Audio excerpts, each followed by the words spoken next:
Hey. Hey there. Hey there. Hello. How you guys doing?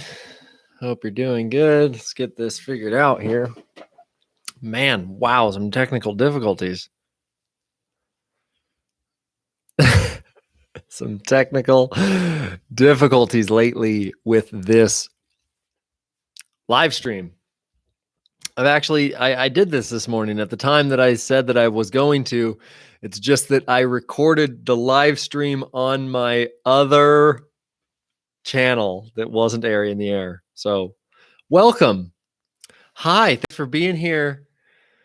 Leah, sup? Okay.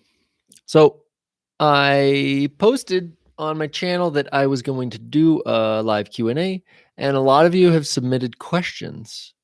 I got some really good questions, of which I really appreciated. So, if at any time you have some spin-off questions or some clarifications that you would like me to answer, feel free to put those in the chat. Okay? But until then, I am going to start with the questions that you guys asked. So I'm going to pull those up here.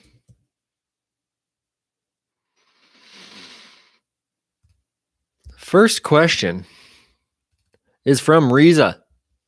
Riza asks, I'm interested in acro paragliding and I'm 105 kgs. Is it better to practice with a wing that has a higher load range, for example, like 100 to 160 kg? Would it be more manageable in stall, helico, etc.? Okay. I will say, the first thing I'll say about that is that acro doesn't have anything to do with the glider. You don't need an acro glider. You don't need a specific glider to do acro. Every glider will stall. And since that's the basis for acrobatics, stall what you got. As far as wing loading, how it relates to manageability of stalls and helis and stuff, there's going to be a sweet spot for the manageability of any glider as far as the weight range goes. But being within the weight range of a certified glider is going to put you into the manageable position for stalls and helicopters. You don't want to be too heavy on something. You don't want to be too light on it. But typically, the middle of the weight range or the low end of the weight range is going to make things a bit slower and a little bit softer, easier, those kinds of things. So, but for just in general, acro is not about the glider. Acro is about discipline. And so just use what you got. It's best to start with your B. Just use your B. Do a bunch of stalls. Train a ton of stalls on your B. That will be your best bet. Okay, next question comes from Johan. He says, I paraglide in South Africa, and most of the time the sky is blue, like in your previous video. Any advice on how one might identify a good source of lift? You also mentioned that there was a moment where you did not get lift where you thought you would. Okay, so I'm going to answer these in I'm going to answer these separately. So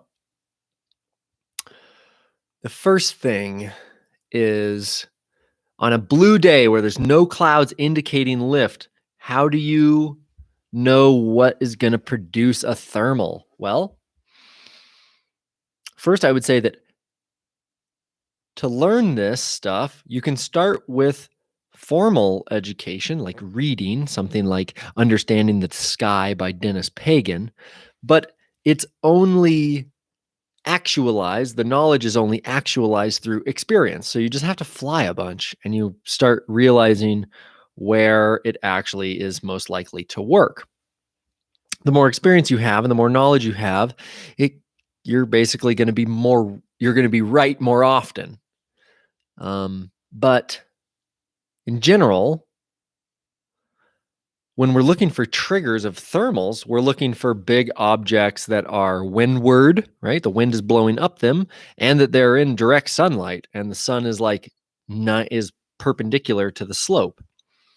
These are all different things that I'm not going to get too far into right now, but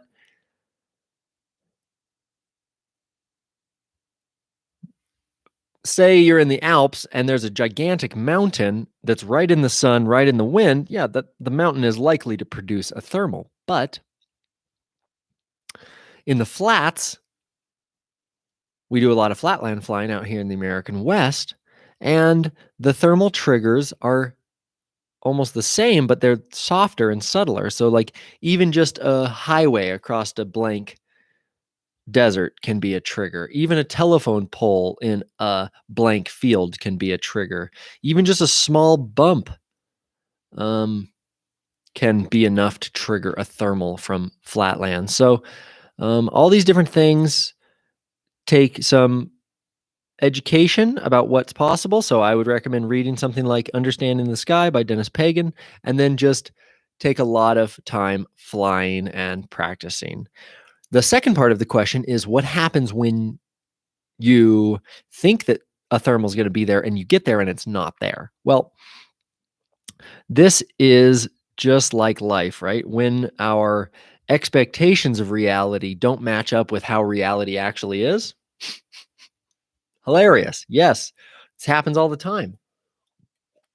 I would say that in that instance, I'll give you one succinct tip here. If you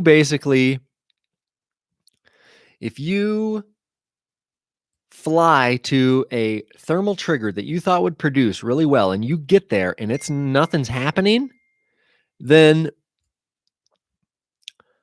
the tip I'll give you is don't force it. So if you thought it was going to happen and you get there and it's not happening, don't turn around and turn circles and search for it right there. Just continue on.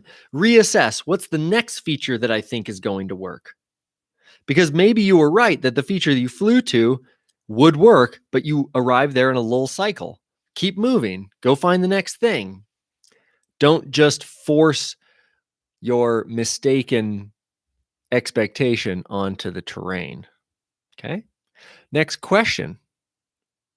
This is from Dirtbird, and this is a great question. Who is your biggest mentor? How did that come about? And what do you still try and learn from them? So I would say that my biggest mentors, in general, I have a number of mentors, and I kind of have like a couple of mentors in each type of flying that I do. I have like a tandem mentor, and I have a cross country mentor, and a competition mentor. I have an acrobatics mentor or two.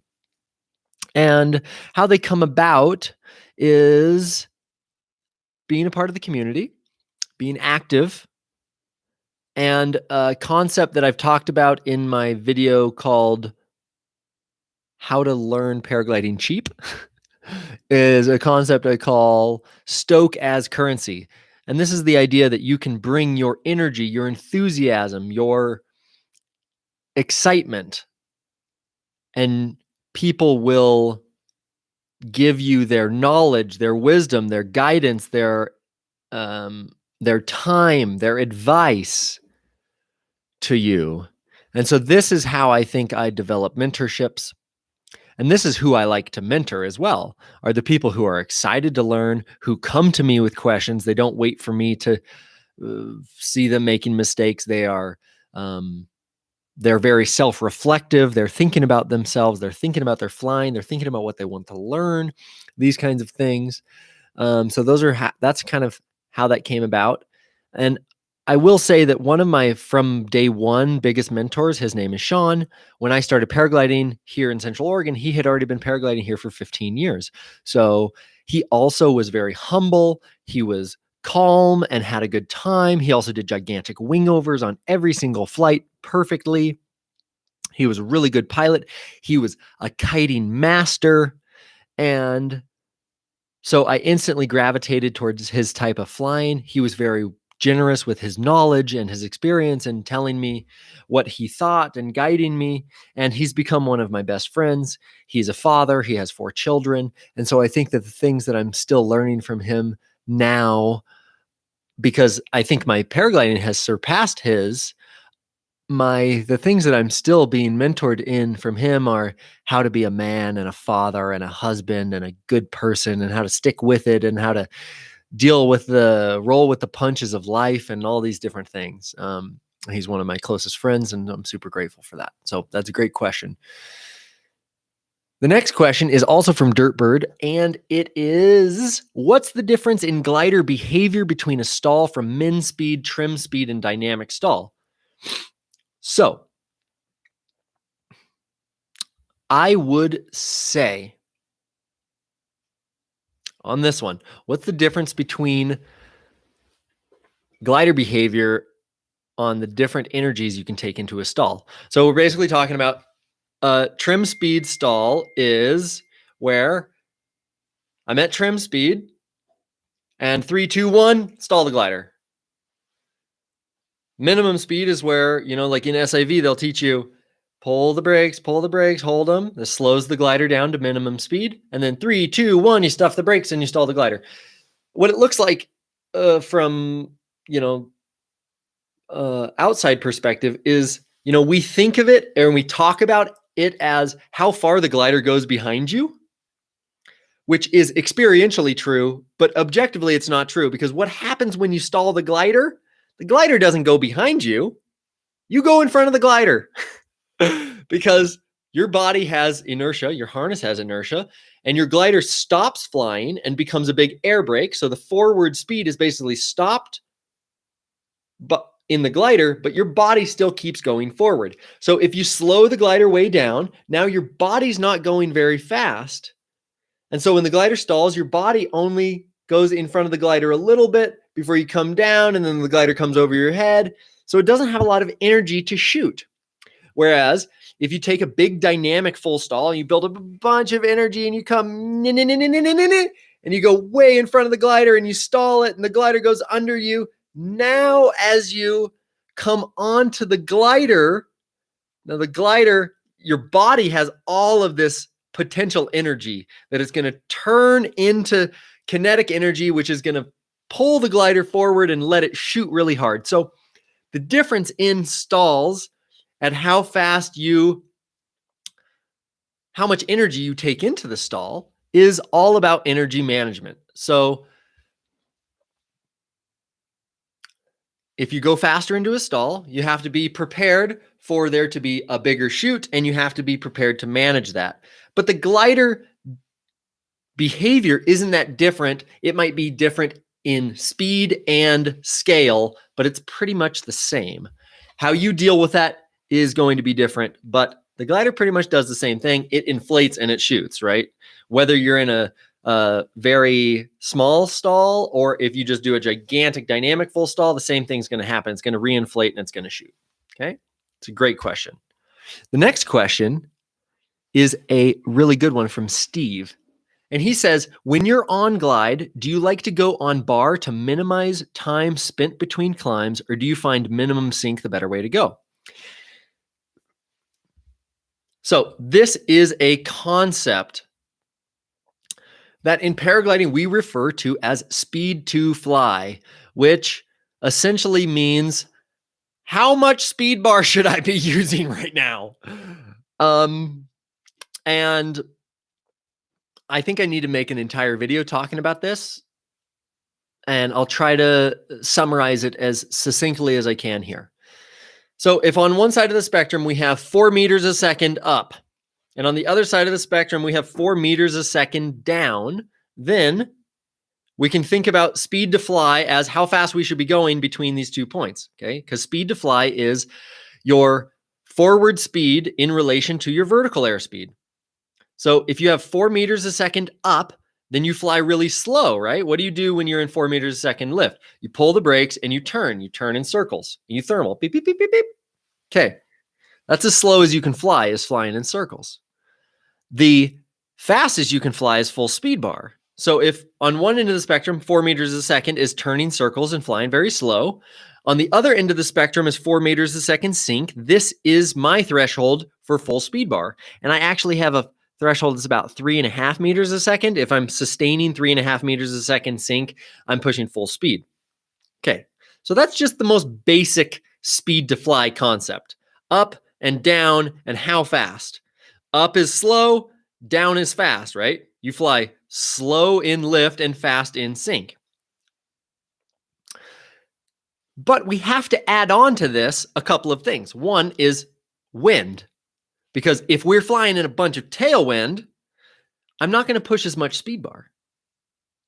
If I'm in a race, I'm going to just fly faster in general. I'll use more speed bar all day. Also, another complexifying factor is the day. So if the day has 2 meter per second climbs, that's the strongest it's going to get is 2 meters a second, then I really don't want to burn all my altitude and turn it into speed between the climbs. But if the day is producing 4 meter per second climbs, then we know that it's fastest to push full speed between the climbs. You have a climb here, 4 meters a second. You have a climb here, 4 meters per second. When you top out this climb, your best bet is to haul ass full speed bar to the next climb. Because even the guy who flies trim speed or, some speed bar and takes more time to get there, even though he arrives higher than you in the climb, you got there faster and have outclimbed him by the time he gets there. So 4 meters a second is basically that threshold. So if you get a climb that's 4 meters a second, and then you get another climb that's 4 meters a second, the time that you leave this one, you push full speed. Okay, so speed to fly is very complex, and it's something that you get better at with time. But essentially what you're asking, Steve, is how fast should you be flying? Fast and sink and slow and lift. That's totally right. And that just gets complexified by wind, and it gets complexified by the day and all kinds of things. Okay, the next question, and this is a really good question. This is from Sarah. She says, I've done a bunch of SIVs and I probably have about 100 full stalls. I want to practice my stalls more, but I'm feeling limited to SIVs. How can I safely transition from practicing them over water to over land at my local paragliding site? How can I safely transition from practicing them over water to over the dirt? Okay, so most of the acrobatics training I have done is over the dirt, which is a risk threshold that I have. I'm okay with that. I've thrown my reserve over the dirt and crashed into the sage out here at Pine Mountain. But how do we safely transition from doing an SIV over the water to doing stalls on our own over the dirt? Okay. So what I think is relevant here is in SIV, you have an instructor who is trying his or her best to control the environment and control the safety. And when you're doing it yourself, you become the head honcho. It's all on you. You're going to take control, right? So how to transition from that little bit is now you have to take more agency for the risk factors that are in play. So I would say things like your box decision becomes of critical import. Your box is where you feel comfortable throwing your reserve in. Before you do any kind of maneuver, you should be considering, if I screw this up, what will happen? If I screw it up and throw my reserve, where will I land? Where will the wind drift me? If I land hard and twist my ankle and I need to be rescued, how will people get to me? Will I be in a tree? Will I be in rocks? Is there a rope kit on the ground? Is there a backboard on the ground? Does the firefighters know how to get here? Is this the common place where paragliders crash? All of these things that seem like, oh, I don't want to think about that. No, you need to be thinking about this shit now, because you want to bring your expectations of how much risk you think you're taking up to the reality of how much risk you're taking. And so if you're in SIV over the water with a rescue boat, and now you're doing things on your own over the dirt, now you really want to kind of manage your expectations and make sure you're taking as much precaution as you can and considering all the possible outcomes of your decisions that you possibly can. So that's your box decision. That includes altitude. How high should I be to induce this maneuver? How high should I be? What is my lowest point that I should be either under a flying glider or having thrown my reserve? All these things become a factor because what we're looking for, what I think safety is in paragliding, is where our level of risk that we think we're taking is in alignment with the level of risk that we're actually taking. Okay, so we want to know what risk is out there and we want to assess it and we want to try to control for as much of it as we can. So we want to be high off the ground. We want to have a good box decision. We want to think about, if I crash into that box decision and have twisted my ankle and need a rescue, what would that look like? How do people get to me? Those kinds of things. That's just the first part of this answer, because that goes from letting someone else guide my risk taking and having someone else help me mitigate my risk to now I'm totally on my own mitigating my risk. Okay, so that's the first thing. The second thing is, if you've been doing 100 stalls in an SIV scenario, then if you're going to take it to the dirt, you probably want to start practicing some other things first and take a couple steps back in your progression.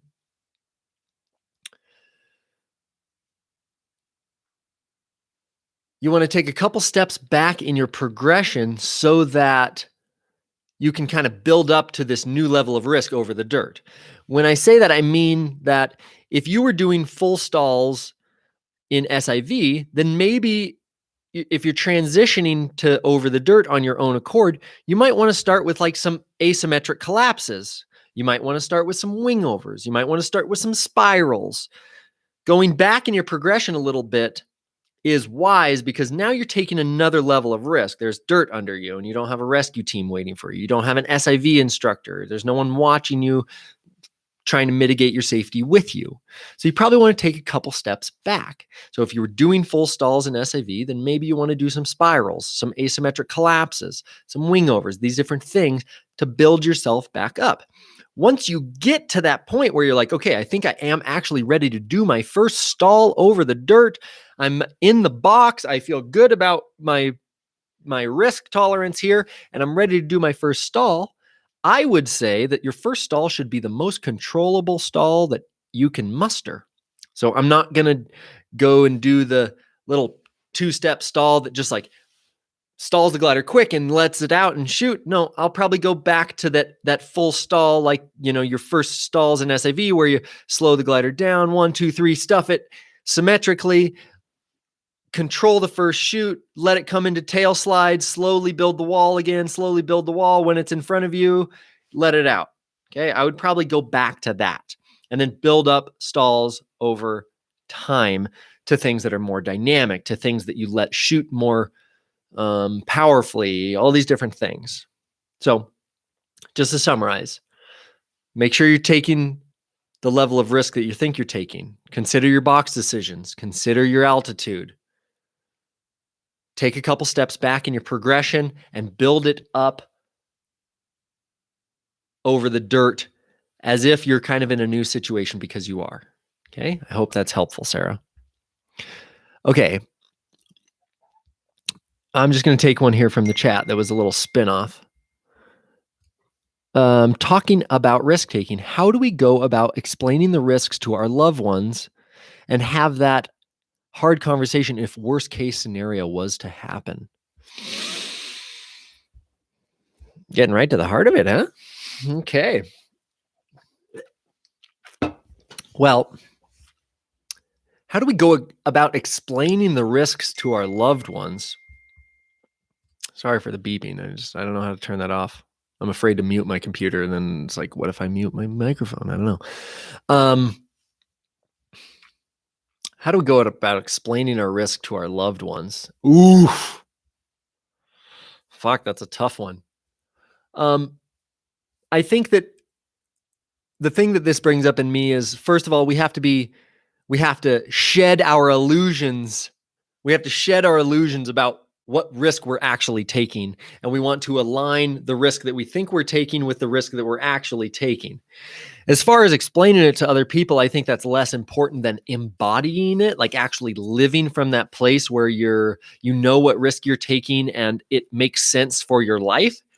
Because if you've got a bunch of little kids and you're really kind of pushing it and you're on the leading edge, it's like maybe that doesn't actually make sense for your life. And maybe you're disillusioned about the level of risk that you think you're taking versus the risk that you're actually taking. So I would actually, I would think more about embodying the level of risk that we're taking, like actually being very clear about it and being very thoughtful about it first. And then I think the conversation of how I think about my life and what's important and what risks I'm taking and how I've mitigated those risks and how I accept the baseline risk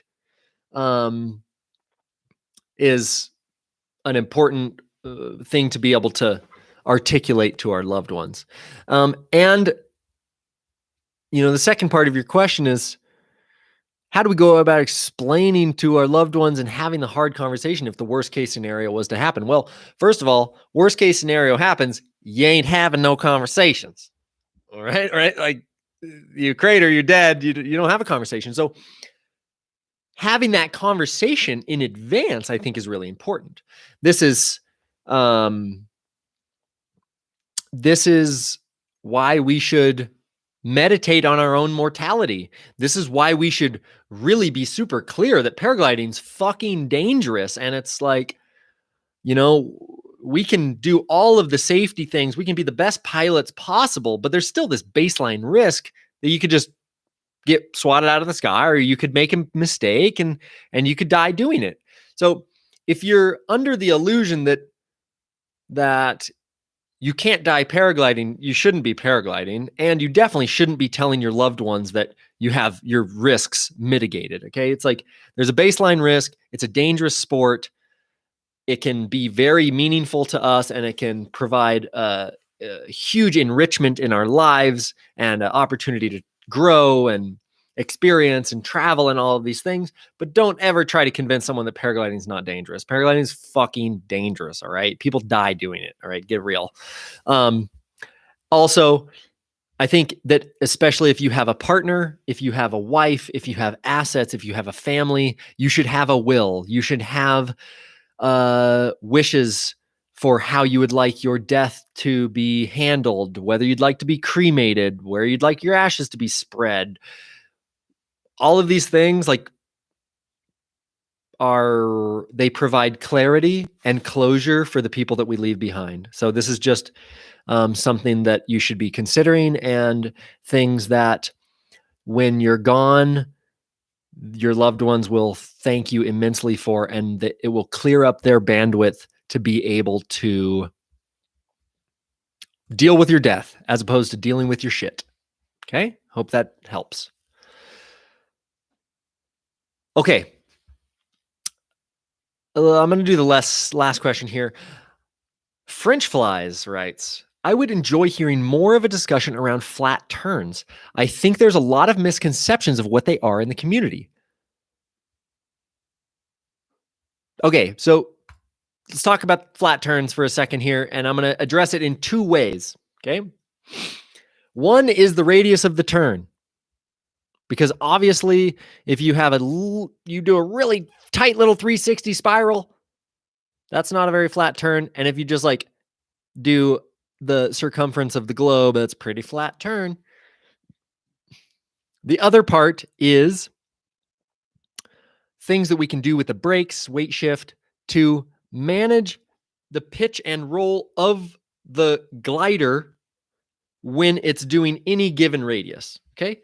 So in Mastering Paragliding, Kelly Farina, who one of the best cross-country coaches, instructors ever, he talks about the radius of our turns in time and not in distance. Because in distance, we can't really understand it. In the sky, it's like, do 100-meter turn. You're like, I don't know, how many meters have I gone? Beep, beep.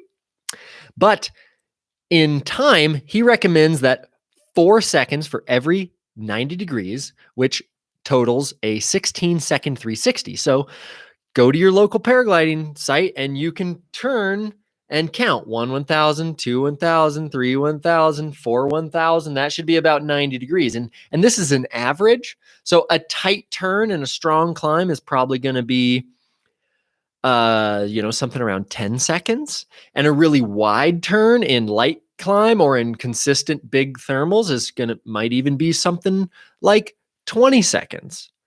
So understanding the radius of your turn is really helpful in time and not in radius. The other part, number 2 here, is how do we use the brakes? How do we use our weight shift to manage the pitch and roll of the glider so that we can make a given radius flatter and more efficient? I would say that the most efficient way for the glider to turn is actually the least amount of brake that you can use to make it do the turn you need. So any given turn, so say I need a 16-second 360, I'm going to use the maximum amount of weight shift always, and then I'm going to use the minimum amount of brake. That is on the inside and on the outside. So on two-liners in competitions, I've noticed a lot of pilots will even use the rear riser on the outside to try to keep the outside of the glider flying in as efficiently as possible and limit the amount of drag that they induce under the glider. I don't really like that. I don't have as much feel with that. So I use the outside brake, but here, I'll give you a good technique for flat turns and light thermals. So what I'm going to do is I'm going to put my head in line with the riser, because this is the proper body position for weight shifting in a thermal, is my head in line with the inside riser that I'm turning in towards. I'll use the minimum amount of brake that I can to induce the type of turn that I'm trying to induce in the glider. And then I will use the outside brake every so often to keep the glider from rolling, from like starting to spiral essentially, and also from it pitching forward. Because as I fly through this active air, I'm in a thermal and I'm trying to turn, and the air wants to pick me up and pitch the glider back, and then it's going to try to come forward again. So as it comes forward, I'm going to use that outside brake to catch it overhead and just keep it overhead and keep it overhead. This is really how you do a flat turn, is you kind of keep that outside brake pressure so that your inside weight shift and your inside brake input don't make the glider spiral. You really stay on that outside brake, keeps the whole thing going.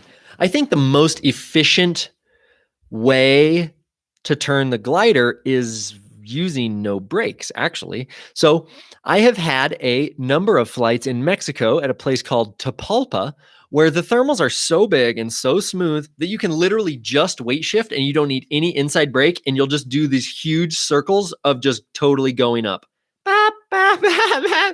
Just perfect. And so that's so cool. But especially in light lift, you really need to be gentle with your turns. You don't want to make the glider dive. You don't want to make the glider roll. You want to keep the pitch very steady, and you want to use the minimum amount of brake that you can to make the glider turn in the way you need it to. With that said, sometimes in light lift, the most efficient turn that I can do is actually not a 360, and it might just be a figure eight. These are things that you have to consider. Turning downwind sometimes is not the most efficient way, especially if you're in a lot of wind, especially if you're in the evening and the thermals are kind of light and broken or being drifted a lot. Other times you have to be doing 360s to stay with the thermal. This is what I've been describing on the channel lately as the plastic bag theory, how you turn yourself into a plastic bag because plastic bags tend to follow the thermals better than we do. So those are some thoughts on flat turns. I have one more question, but hey, you guys, there's 40 of us here. If you guys have a question you'd like me to answer, pop it into the chat right now and I'll get to it. But Extreme Stunts and David have asked me kind of similar questions, and they are, what is your most memorable flight and what is your best paragliding memory? And I've thought about this a lot, and it's hard to whittle it down to one, but I will say The things that come up for me when you ask me what's my most memorable flight, they're the ones where I almost die, or I get really scared, or I get really deep. So, I just posted a couple days ago a 185-kilometer flight report, and there's moments where I was so deep crossing the mountains by myself over tiger country late in the evening that I was like, that is very memorable for me, as well as a flight in Morocco that I nearly crashed and had a big like wake up call. Those are kind of the things that are most memorable, or at least pop up for me when you ask that. And the best paragliding memory, I think the best paragliding memory is the first time I ever did a misty flip in Lake Garda. I had just thought about that so much. I had dreamt about it. I had worked up to it.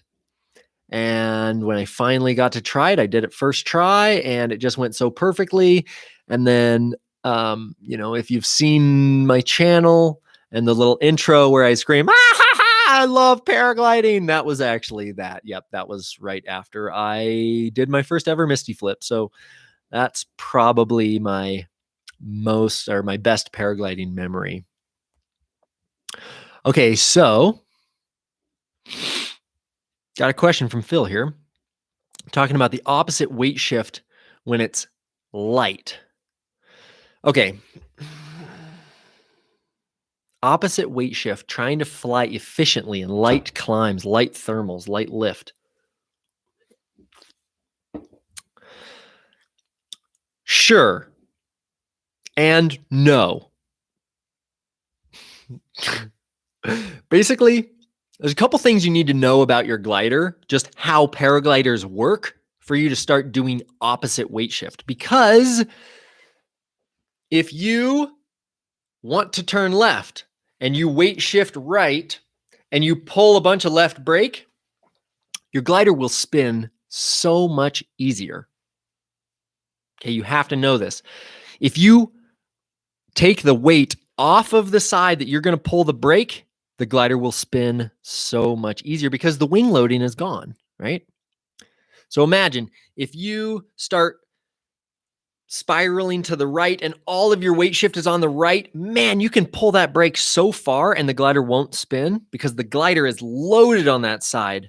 It's really loaded and it's tight and it's pressurized and it doesn't want to spin because it's got a bunch of airspeed and wing loading. But if you weight shift away and you pull the brake, the glider will spin so much earlier. So Phil, you're right to be a bit nervous about this because you can literally spin your glider. So if you're low to the ground or if you're not familiar with what it's like to opposite weight shift, then this is something that's pretty dangerous to do.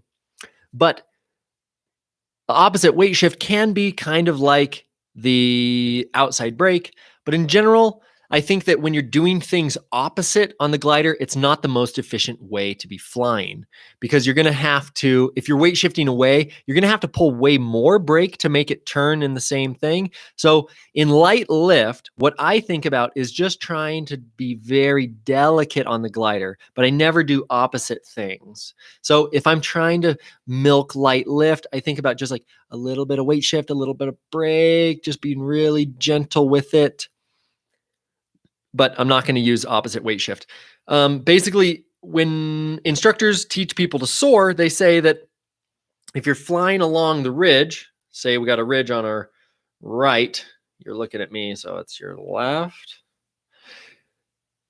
They tell you to weight shift away from the hill and use the inside brake to keep the glider going along the ridge. This is so that if you take an unexpected collapse, then your weight shift is already going to take you away from the hill.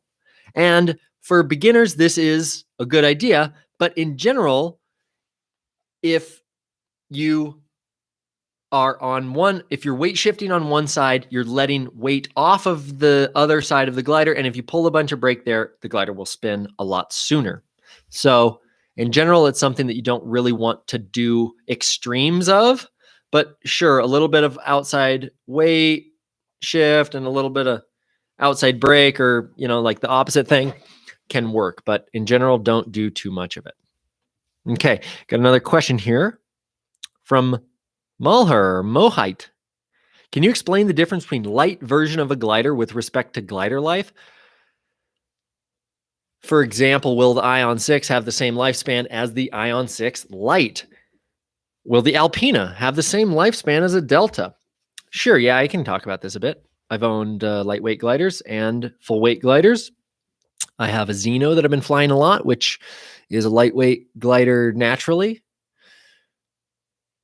In general, there's just less material there. So it seems like basic physics would say that no, it's not going to be as robust. It's not going to be as tough.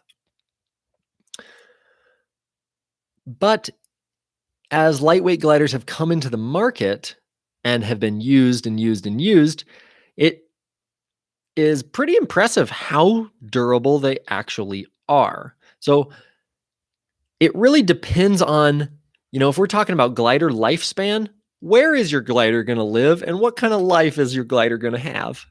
So it's basically like, for me, my glider is a slave and is going to live a really hard life because I live out here in the American West. I paraglide at Pine Mountain. We kite up the hill every day. I drag my glider through the weeds. It's like rocky and sharp and dusty. And so for me, I don't really buy lightweight gliders.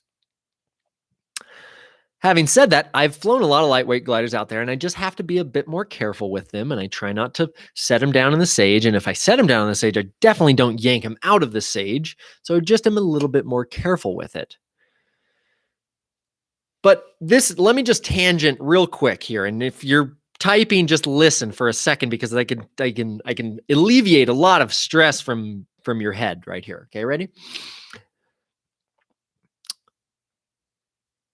I started my life as a professional action sports action figure with skiing, and I love to ski powder and the park and all kinds of things. And I moved to Montana from Oregon, and I went for a winter in Montana. Montana, people destroy their skis really quickly, and so they have this saying there: tools, not jewels.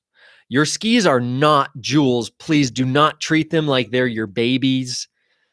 And Montana folk have this funny tradition of when they get new skis, the first thing they do before they ski them is that they take them out of the back of the truck and they throw them onto the parking lot, which is a funny demonstration of how divorced they are from caring about their skis. Because what's going to happen is you're going to hit a rock and it's going to tear a part of the bottom out, and you're going to hit another rock and it's going to tear some edge out. And at some point you'll need new skis. So tools, not jewels. And in paragliding, I tell people, they get their first glider. Usually we have like some kind of student glider that we don't care that much about, but the first glider we actually pick out and we like and we buy it. Maybe we even got custom colors. And the moment this damn thing comes here, it's like, please, no, just don't let it rip. I don't want it dirty, okay? I got to keep this thing pristine. And I tell them, no, come on. Quit it. What you want to do is you want to fucking turn that paraglider to dust as soon as you can. You want to turn your paraglider into experience, okay? And experiences. The more you use it, the more you have flown. The more you use your paraglider and the more hours you put on your paraglider and the more used it becomes, the more experienced of a pilot you become. So, it is a tool. It is not a jewel. That's not to say that we don't take care of our tools. We take care of our tools, okay? We take care of our tools, but they are tools. They are not jewels. We do not keep them in the garage trying to protect them. We do not go paragliding because we want to protect our paraglider. Fuck that. Turn our paragliders into dust, into experience. So, what I always tell my friends is I say, hey, look, you want to paraglide for a long time? That means you are going to have a diet of paragliders. That means you are going to consume them just like you consume food. The paraglider you're about to get or you just got is not going to be the last paraglider that you get. Hopefully you fly long enough to go through paraglider after paraglider after paraglider. I'm on like 15 or something or 20. I don't know. I like to destroy them. That means that I've flown a ton. I have an Aspen that's like got 350 hours on it. Great. I got a Xeno with 400. So, tools, not jewels. Okay. Hope that helps with your paraglider. Okay. So, I got another question here from Ashish. How does one know where they are in their progression? Wow. What a great question. I'm a new P2 with 93 flights and about 65 hours of thermal flying. I want to do some mountain hike and flies. Is it too soon? Wow, that's such a good freaking question. How does one know where they are in their progression? Holy shit, that's so good. I got to write that down right now. That is the title of a video, a full video on this. How do I know where I am?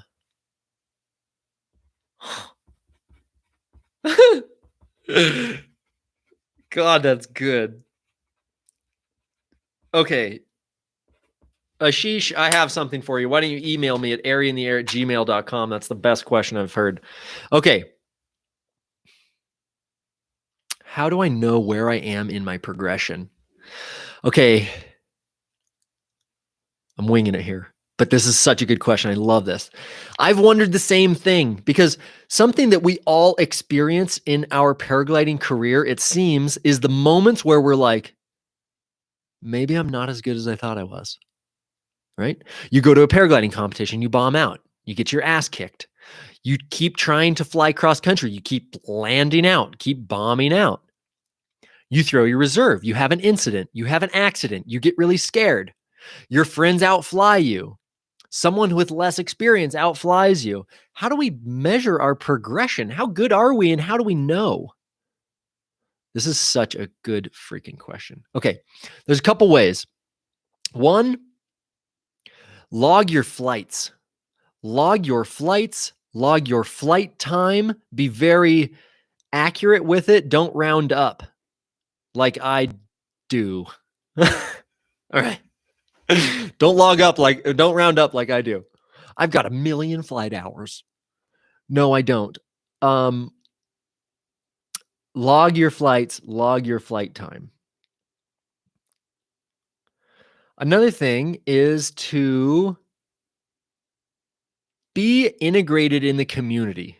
If you are integrated in the community, you will understand better the range of what is possible in paragliding, and you can place yourself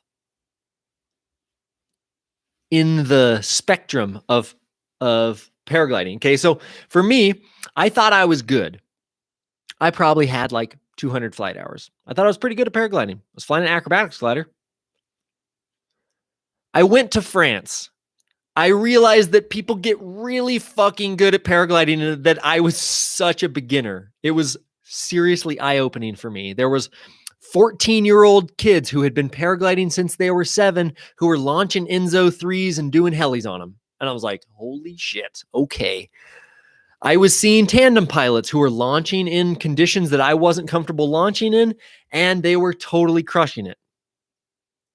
So being able to understand the spectrum of paragliding, how good people get, and what it looks like for people to move through progression of paragliding from beginner to expert is very, very helpful. So try to integrate yourself into the community, ask a lot of questions, find people who are really good at paragliding and maybe pay them to mentor you or befriend them and bring your excitement and energy to them so that they will lend you their experience and guidance and advice.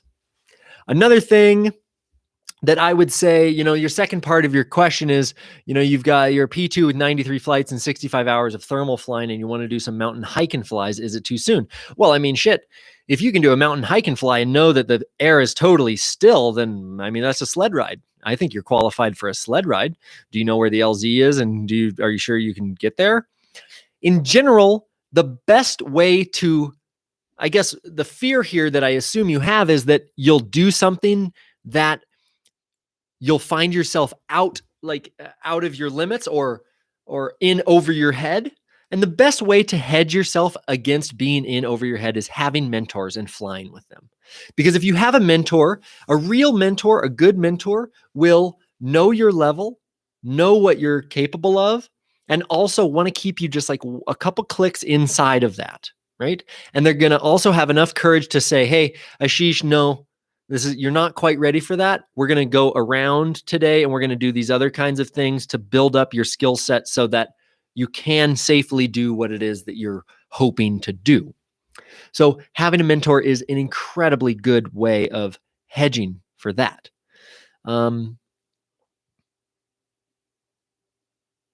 Yeah, I think that's what I have to say on that. The next question is from Mark, and he says, I'm just about to move up a class, moving from B to Delta 4.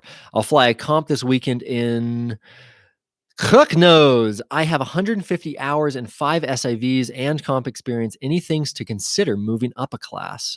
Yeah, you're probably going to want to re-SIV yourself on your new glider. It's always a good idea if you step up to turn it into a ball again and do some stalls on it, that kind of stuff.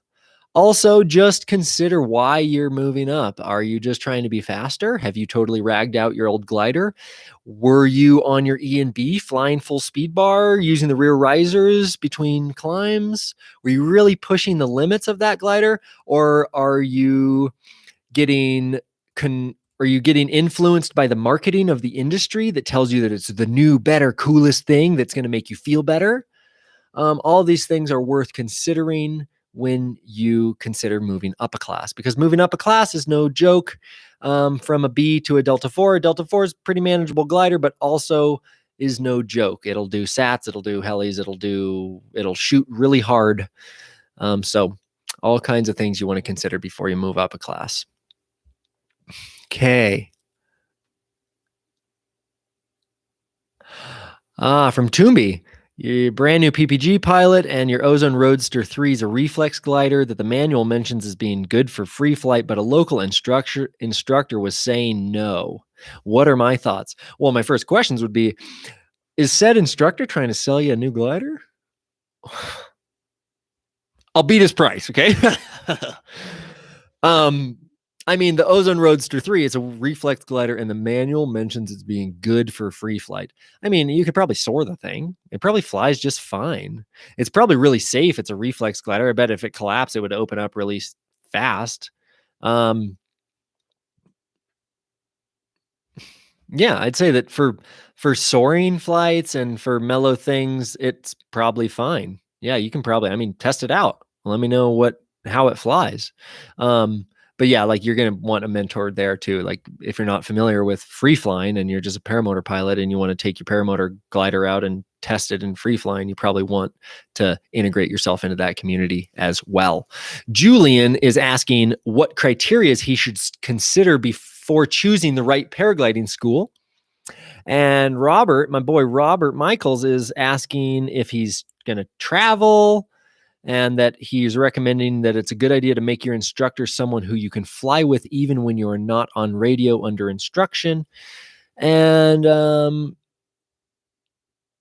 yeah, so what do you want to consider before choosing the right paragliding school? That's a tough one, man, because you know what? When you haven't learned to paraglide, how do you know what you don't know? I'm not sure.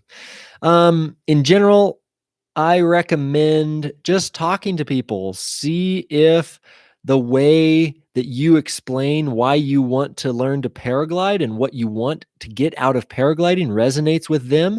Ask them why they like to paraglide, what it means to them, and does that resonate with you? And do you get along as people? Those are probably some pretty important things to consider. Instructors like Chris Santacroce in Salt Lake City, he will turn down students if he doesn't click with them. And I think that's such a great thing. I think that if your instructor is not willing to turn down students because they don't click, then that person's probably like in it too much for the money or something. It's not like, I'm not saying that instructors get rich, but like if he needs the money and he'll take a student that he doesn't vibe with, it's probably not a good idea. So yeah, find somebody who you vibe with, I guess. And to do that, you got to be able to be sensitive to what your vibe is and who you vibe with. So that's great. Mark is talking about his, Mark was who asked about moving on to the Delta moments ago. And he's been in 15 comps. And he's talking about how he's been pinned in the wind due to lack of speed more than once. So moving up to a C was essential. Oh my God, this is such a good point, Mark, because honestly, there's sometimes people are like, oh no, you need an E&A to learn. And I'm like, please don't ever fly an E&A. They're too slow. Out here at Pine Mountain, we fly in a ton of wind. Like tonight, the forecast is 17, gusting 29, and it's too much for me to do a tandem, but I can free fly in that shit. But I can't free fly it on an E&A, that's for sure. So having a glider that has a decent forward speed actually becomes kind of a safety margin. That's something that the Xeno that I've stepped onto the two-liner recently is a safety increase for me because, yeah, having glide in headwind is just amazing. Being able to kind of like poke around into a little bit deeper canyons or valleys, and then having the performance that I can actually glide out of said canyon is critical. So helpful. Okay. Immortal Hamster. What a great handle. Immortal Hamster. Thoughts on paramotors? Yeah, I was just ranting about paramotors yesterday, and forgive me. Paramotoring is a less sensitive art because you basically get to tell the world when you fly, as opposed to free flying is like, hey world, can I fly today? Hey universe, atmosphere, can I fly today? And the atmosphere is like, yeah, you can fly today. There's a thermal right here. And some days there's not a thermal right there. It also, one of the things about paragliding that I love is that it forces me to face negative emotions like disappointment and frustration when I land out twice in a row, when I pack all my shit up and I go traveling and it rains and I have disappointment. I have to deal with my disappointment. And that's not to say that paramotoring won't ever do that for you, but paragliding makes me do that a lot. So I also don't want my finger chopped off by a spinning propeller. I've got a dog barking at me. I don't want my finger chopped off. I don't really want to deal with like gasoline in my life any more than I absolutely have to. So I'm going to keep free flying for now. But I'd love to be able to do some skydives out of a paramotor more regularly. So, next question. How do you turn fast enough to stay in a thermal while being efficient? From the comment crafter, who comment crafter is an interesting, I'm not sure comment crafter, you left a, there are electric paramotors. That's true, but they can still chop my finger off. The comment crafter left a comment the other day about my curse words, and I wasn't sure if you were being sarcastic or not. But fuck, man. How do you turn fast enough to stay in a thermal while being efficient? Well, every thermal is different, and there are some thermals that you literally can't turn tight enough to stay in, and you end up just flying in and out of them. And that's kind of annoying, but you got to turn tight enough. And if it's really strong, you can turn quite tight. Okay, give me 3 seconds here. I got to let the dog out. I've been going for an hour, but post your questions in the comments here and the chat, and I will get to them. I see Ashish, you got the next question. I want a paramotor friend more than to fly one myself. That's exactly right.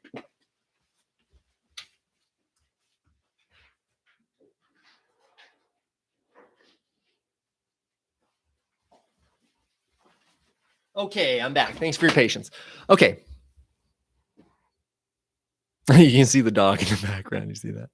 There's the dog. Okay. What about speed bar on low end gliders? Ashish flies an Ion 6. He's seen videos talking about speed bar on high end gliders and two liners, but how effective is it on a low glider, and should I still use it a lot? Okay.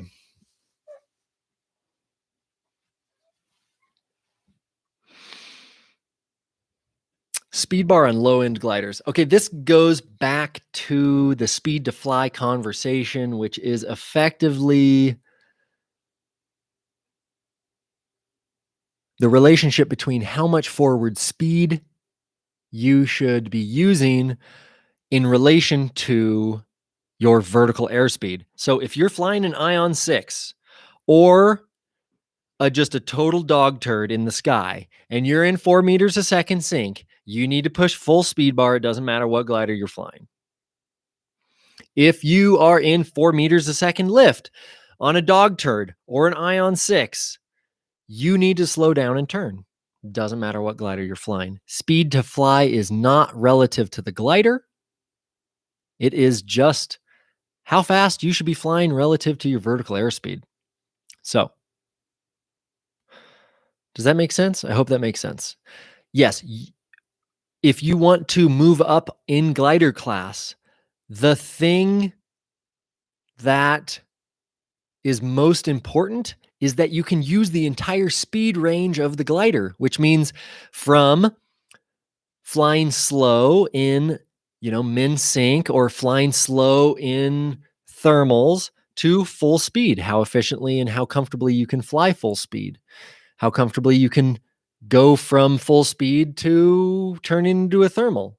All these things are really important. And so, yeah, if you're on an Ion 6, you need to be able to use the entire speed range, and you should be able to be very comfortable at full speed, or at least comfortable at 3/4 speed, because as I've talked about in The Truth About Two-liners, flying full speed on a 3-liner can be a bit scary because you can't really feel anything. You just go, I'm going fast and I can't feel anything. Please don't collapse. And on a 2-liner, you can pretty much feel everything no matter where you are in the speed range. So hope that's helpful. Ashish, you really got the good questions, man. Keep them going. I got another one for you here. Okay. Kodiak Express says, do you ever have nightmares about Super Dell joining you in a porta potty? Which is an interesting question. I do have nightmares about that. Why do you know that? Have I talked about this? What? That's freaky. Kodiak, weird that you know that. I'm going to digress. Okay, next, Phil Nabler with the umlaut. How big is the speed difference between a B and a C? I've got an E and A Symphonia, which comes nearly along with the Explorer in normal conditions. Okay. How big is the speed difference? Okay. I think that this is a really important question. This is a great question, Phil, and I think that this is a common misconception. I've really got my Tom Selleck starter kit popping out, you see? This was a graduation gift from high school. I planted it and I've been watering it ever since, and it's just sprouting now, and I apologize for so blatantly displaying it here. Maybe, is that too much? I think that's too much. That's a little too professional. Yeah, just a little peek there. Okay, so what's the speed difference between a B and a C? Follow-up questions. When? At what altitude? Into the wind or downwind?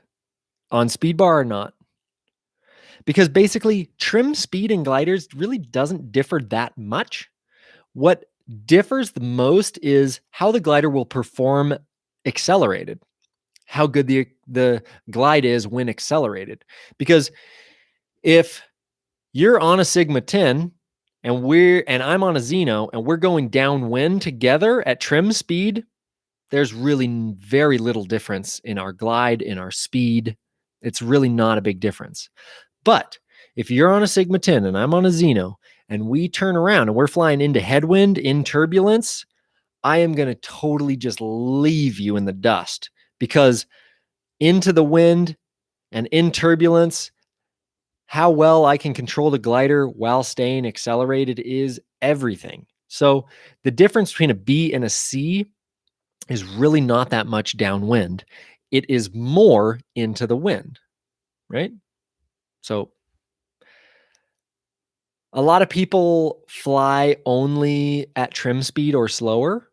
They soar, and then they see something go faster than them, or they think that they have a different glide because they're constantly comparing themselves to other pilots and other gliders and other performance. And they think that they need a faster, better glider. But in reality, the difference between gliders is not that much. But the difference between pilots can be fucking gigantic. Okay. The difference between you and Kriegel is hard to imagine. The difference between me and Kriegel is hard to imagine, right? Like Kriegel just kicks my ass up and down the court all day long. Doesn't matter what glider he flies. That's just how that is. So I hope that helps. Next question. Have I ever had to deal with recovering back to 100% from an injury? And the answer, unfortunately, is yes, I have. And I have never done it as patiently as I wish I had. And knock on wood, I have not been seriously injured paragliding. I've had some pretty traumatizing things watching other people die or dealing with other crashes.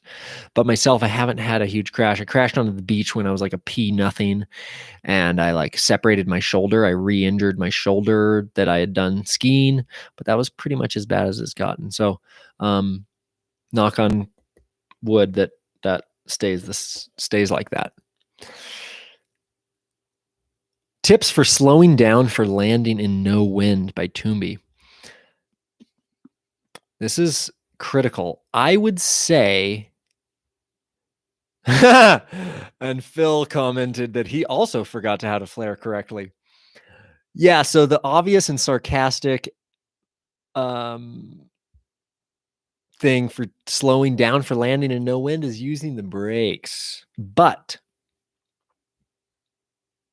there is more advanced techniques than this. And I'm reluctant to tell you this because I don't want you to try this and hurt yourself. So if you're going to try this, I need you to do it progressively, a little bit at a time.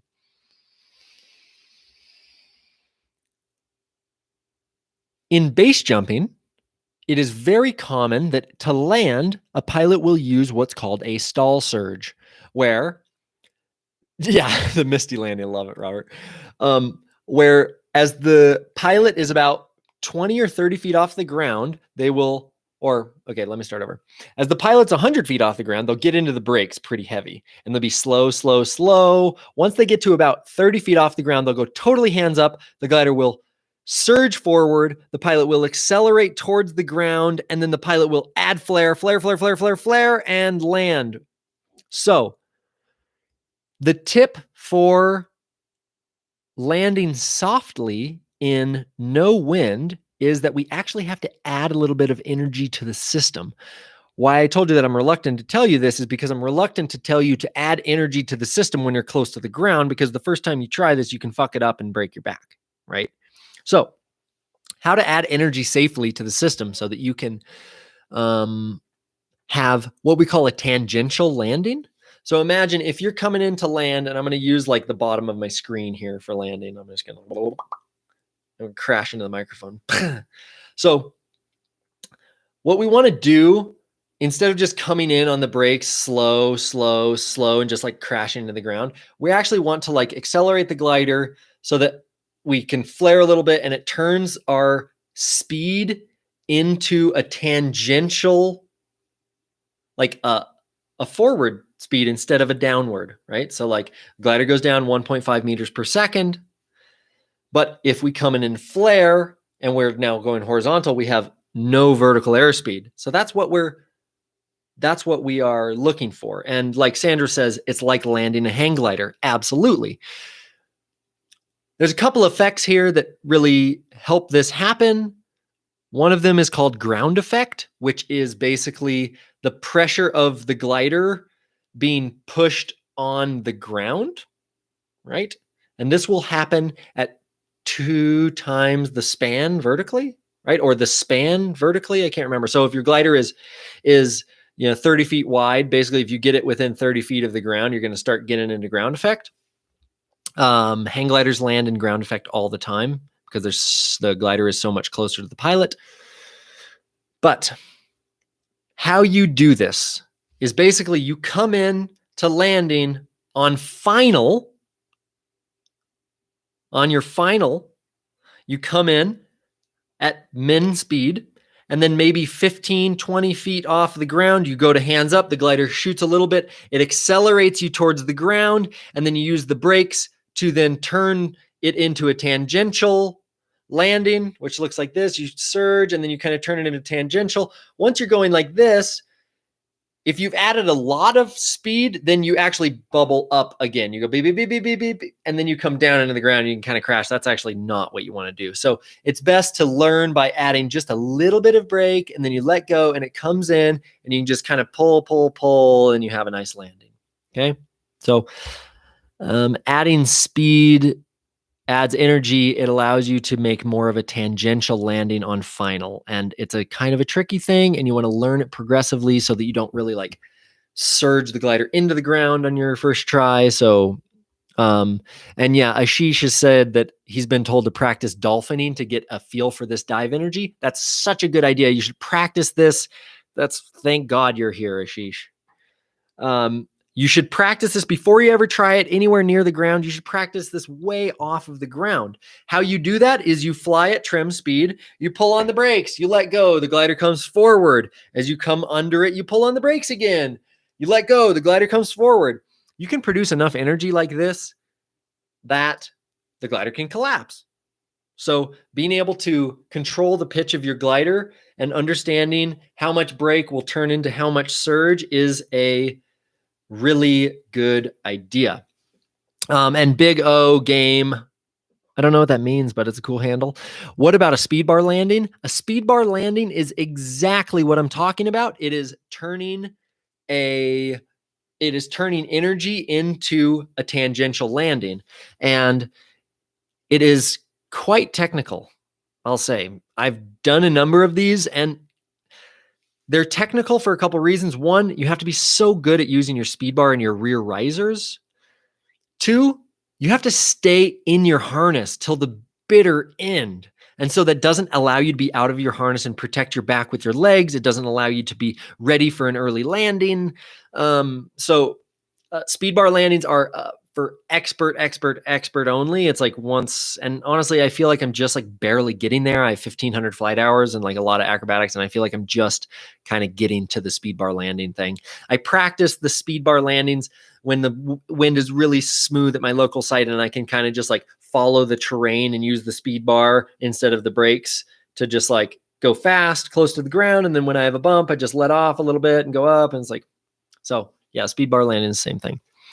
Kodiak Express asks, are stalls a prerequisite for asymmetric spirals? I would say no. Short answer, no. You can learn asymmetric spirals progressively, and spirals are, I think, a prerequisite to stalling, actually, because you should know how to dissipate the energy that you might get by doing your first stalls.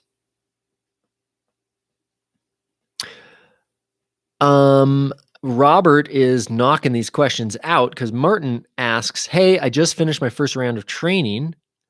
What would you recommend I practice now to eventually progress into XC? And Robert says, make friends with other pilots. He says other P2s and fly as much as you can. And I would even add to that, make friends with some P5s. Make friends with some P4s. Fly with them as much as you can. Because if you insulate yourself in only students, you'll actually...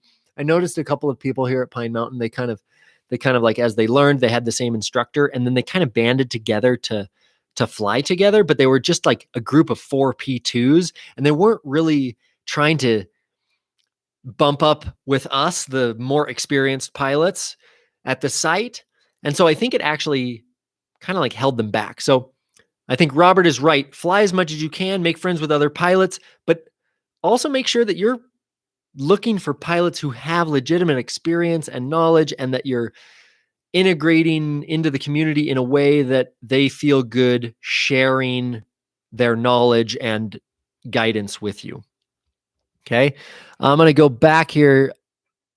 Arnaud Martinez asked, I heard you mention one of your videos about the Sigma Stigma, and he just picked up a Sigma 10. What would you mind to elaborate on this? Yeah, I'll elaborate on the Sigma Stigma. The Sigma stigma. Okay, the Sigma stigma is essentially that on a number of occasions, the Sigma had some pretty erratic and unpredictable behaviors, taking full frontals fully accelerated. So on full speed bar, taking a full collapse, and then it was opening pretty violently and a bit unpredictably. I think in general, the Sigma stigma is exactly that. It's just a stigma. It's people being afraid of things that are very fringe, the very outside of the glider response, and that being very scary for them. But at the same time, I think that the Sigma stigma came from a lot of pilots around the world flying that glider and having a similar experience, even though it's a very small amount of the pilots. You know, one of my best pilot buddies is Rafa. He flies a Sigma 10, has 500 hours on it, loves the thing. My best friend Matt Brewer has a Sigma 10, loves it. Ryan, Sigma 10. Derek, Sigma 10. They all love the glider. Okay, so it's definitely not the Sigma 10. Jonathan Ludson out of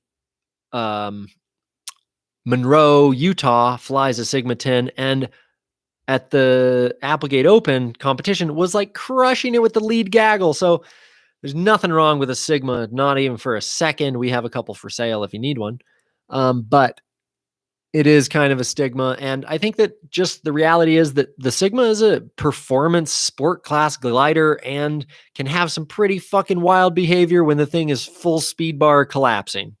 I think that any glider really can have some crazy shit happen if you're taking fully accelerated frontals. Let's be real. So I hope that helps. Okay, you guys, thank you so much for being here.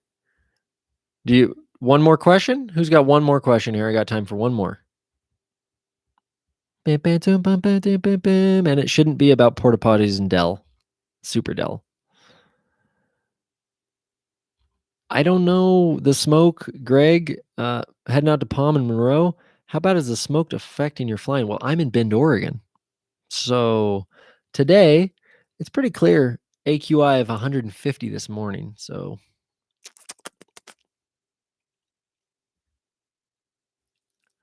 I'll make funny faces until just the final question comes in, okay? No, but I really appreciate you guys being here, especially Robert. Stoked to have my own live stream. Usually Robert features me on his, and I've so appreciated that. And Robert's been knocking out some great questions in the chat. I've appreciated that. It's been awesome. Yeah, guys, thank you. Consider becoming a patron on Patreon. That's patreon.com/airy in the air. I love making these videos. I love sharing my knowledge with you guys and my experience in paragliding.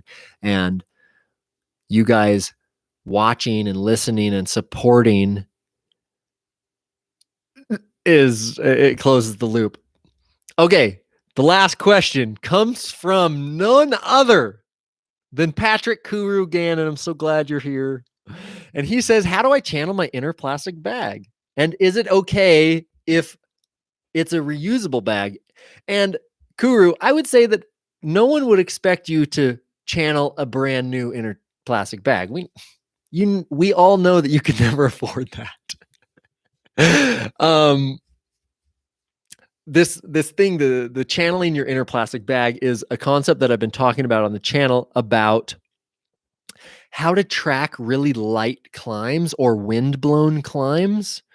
And it basically means that you want to make flat turns and keep turning, because I don't know if you've ever been out climbed by a plastic bag, but it's humiliating and insightful. So sometimes a plastic bag will just let itself be sucked into the air that it's in. And sometimes in our paragliders, we tend to use our heads and we're like, okay, where is it? Like, go to where we think it's going to be, as opposed to just like getting really, really sensitive and just being like, okay, like if I'm in zeros, just like stay in zeros. Stay in zeros, because the zeros will lead to a 0.5 and the 0.5 will lead to a 1 and the 1 will lead to a 4. So you just really want to like become very sensitive and don't panic and don't try to think too much. Just try to be that inner plastic bag and just turn yourself into a plastic bag. And this is a great final question. Thank you so much for being here, Patrick and Kodiak and Robert and Toomby and Seabass and Sandra and Phil and Comment Crafter and everybody. So appreciate it. Subscribe to the channel. Thank you guys. Love you. Fly safe. Please, if you have questions for me, you can email me. If you think of a video that would be very helpful for you, you can suggest it. I take your suggestions seriously, and I'm definitely going to do another one of these Q&As. Okay, so thanks so much. We'll see you on the next one. See you later.